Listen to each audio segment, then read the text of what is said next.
Hello, hi, welcome to Charlene's Gourmet. This is just a little quick look at my own recipe. I made up one. So this is what I call my sauteed kale and spinach with tomatoes and onions. Okay, so I've started off, I already started cooking it. So I have some grape tomatoes, about a half a pound of grape tomatoes. I put them in the pan I put 2 tablespoons of vegan butter. I put in the onions and the tomatoes all at the same time. About 2 tablespoons of brown sugar, some salt and pepper, and I let it cook down for about 10 minutes or so until the tomatoes start to get bruised and they start to look a little brown and things start to wilt. At the same time, I put in the other pan over here, I put the spinach and the kale with 2 tablespoons of butter as well, vegan butter on the bottom, and I don't put anything else on it because this is going to soften it on the top. So I'm going to begin to turn this because the butter on the bottom should have started to wilt it, and I should be able to start turning it ever so carefully. I put the kale at the bottom because the kale takes a little bit longer to cook. So maybe I'll just cook down, turn up the fire a little bit. And you want to cook this all the way down.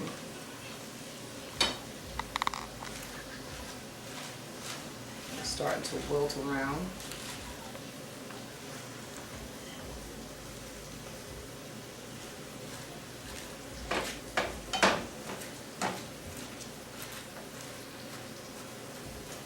Alright, I'm going to add a little oil to the pan. Add a little more butter to the pan, actually. Vegan butter. And see, let this nice, the more caramelized this gets, the more flavorful it will be. So it's good to do that with it.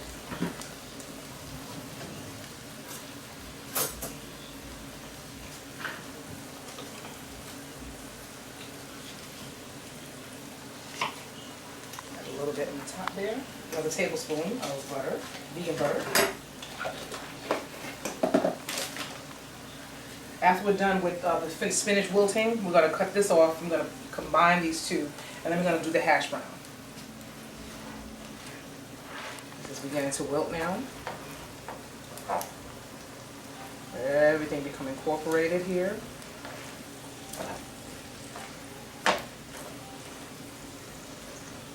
I took pictures of this before, and I didn't get a chance to do it, but so many of you all had so many questions. I kind of just had some leftover spinach and kale and tomatoes, and I had an onion. So I said, let me see if I can make something up really quickly. And this is what became of it. And it was delicious. I was like, oh, okay.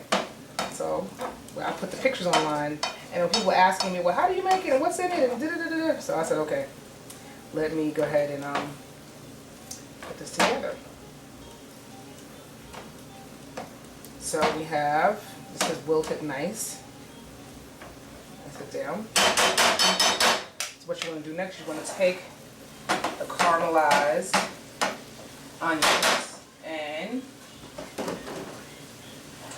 tomatoes here. I'm going to cut the fire over really quickly.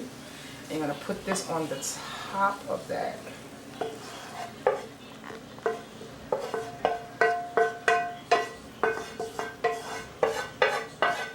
And you want to keep some of that goodness inside this pan because we're going to put the hash brown right on inside of here. So, I'll let that sit for a second. I'm going to add in a little bit of the parm. I'm just going to mix this up. And then you're going to kill the fire. Turn that off.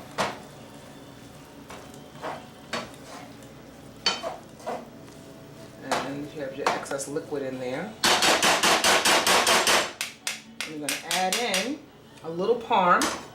I have a 5-ounce here. You can add half of that. You don't want it to be too cheesy because another cheese is going to go on top of it at the end.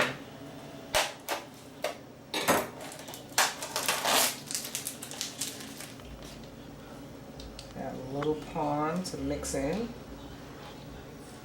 About a couple of handful to your liking. I'm just going to mix that in. And it kind of makes a nice little, it makes it, the parm melts, and with the water from the spinach, it kind of makes like a creamy sauce. And it kind of all comes together.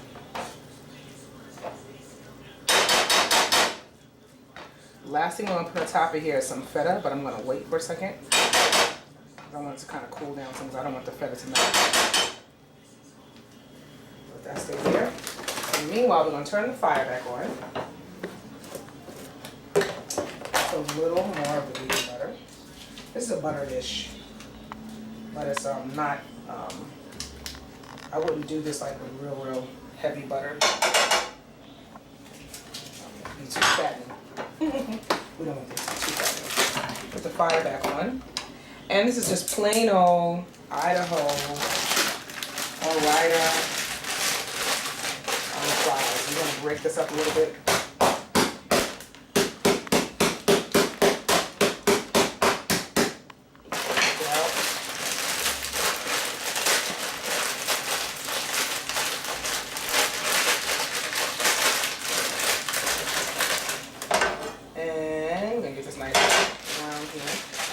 Going to let it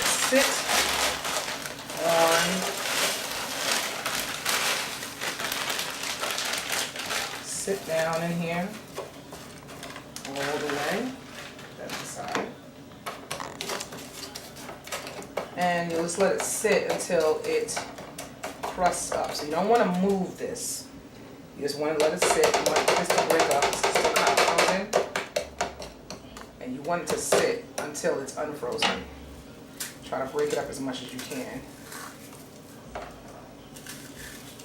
Once it starts hitting the pan, it starts to get crusty enough where you can break it up. It gets melted enough where you can break it up. So you want this to sit. Don't touch it. Okay. I'm going to get out while you're looking there at the dish. I'm going to get out the feta.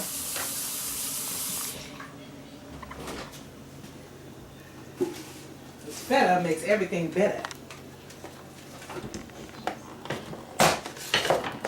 Out the feta cheese. Better. And this is going to be our garnish for the top. And just sprinkle a little bit across the top to make it look pretty. Just a smidge.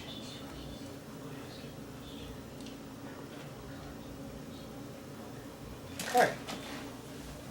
So now, one thing we're waiting for is the hash brown to cook up. And what I'll do is once the hash browns cook, and also what I added to this, just a side brown with the hash brown, is I added a boiled egg. So if you feel like, because it's kind of breakfasty, so I did, instead of doing a scrambled egg or a fried egg or an egg over easy, I just did a plain boiled egg because it kind of brings the dish together like a breakfast. This could be breakfast, brunch, it could be a late night dinner, snack, whatever. I just felt like what you feel like having. So we're going to come back in a little bit and give the hash brown about at least 10 minutes to brown on one side before we even touch it or flip it. All right? And then we'll finish up and plate it for you. See you later.